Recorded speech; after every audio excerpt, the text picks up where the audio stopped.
What up, y'all? It's Aaron. 404 Heelz, baby.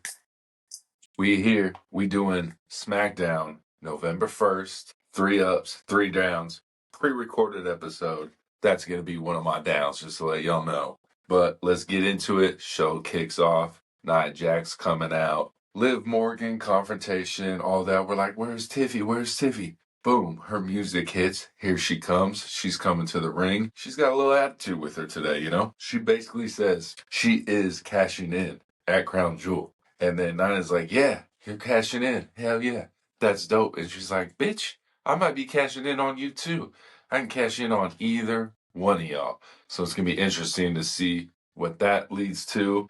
It does set up a little match between Liv and Tiffy right after that. Ends up that Liv gets a victory. Obvious, they're not going to let Tiffy Time win that one. But it was nice to see her come out with a little bit of that attitude. It was kind of different, kind of unique. It was pretty good. I liked it. It wasn't bad. Second up is going to be Randy and Cody backstage. Cody's getting his boots ready. He's getting ready for the match, that they have with Ludwig Kaiser and Gunther. But Randy's getting ready and all that good stuff.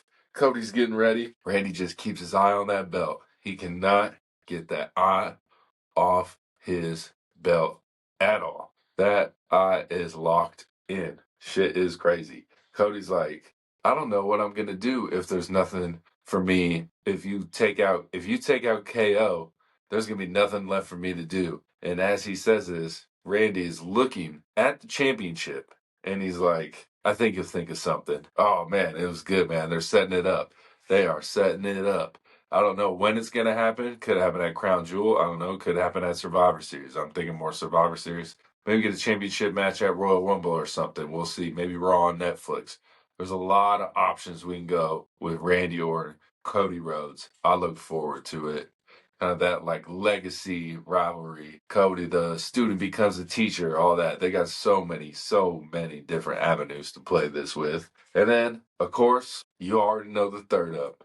It's that tribal chief and that bloodline reunion. It was good. The crowd was cranking for Jey Uso. It was amazing. The crowd was live. And then Roman, all he needed to say was one word. And he said it. And it was yeets. It was dope. Shit was cool. Jimmy throws up the one at first. Well, before that, Jey gives a great promo talking about we're going to be my cousin, not my tribal chief. We're going to be equals. All this has got to be different this time.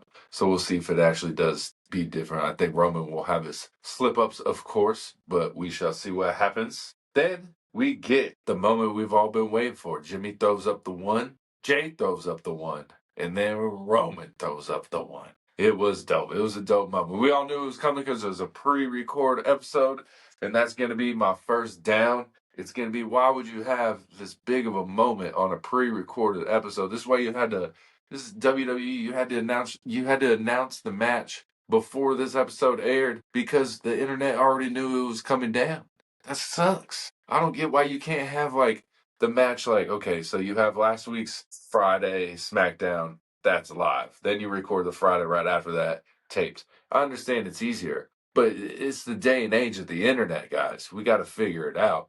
Maybe I'm saying, I know you got to travel and all that shit, so maybe have a Friday night SmackDown on a Wednesday. That way we don't have to wait. I mean, we only have to wait 2 days without getting every single spoiler in the books. And people just avoid the internet. It's hard to avoid the internet when all your algorithm is pro wrestling and you run, a podcast, hopefully, and then all you get is WWE shit. It's kind of annoying sometimes. So hopefully next year we can not do pre-record. I don't understand why they couldn't do. I mean, even the SmackDown, they could have filmed it at 1 in Saudi today, and it would have only been a 7-hour wait, which I could have easily avoided the internet for. I'm being selfish here. What do y'all think about the pre-records? I know we hate it, but that's my first down, is the pre-record being in such a huge moment for the Bloodline. This is the biggest moment we've had in a long time for the Bloodline, and it got ruined by the internet because it had to be ruined by the internet because that's how we see shit on the internet. But then the other down was the main event, not the main event itself, but I missed the old Ludwig Kaiser Gunther jacket grab, when he does and he does the jacket twirl and Ludwig grabs it. I miss that. We don't get that. You know, Gunther's coming out without the jacket on. They might come out with a jacket on at Crown Jewel, but will Ludwig be there? I don't know.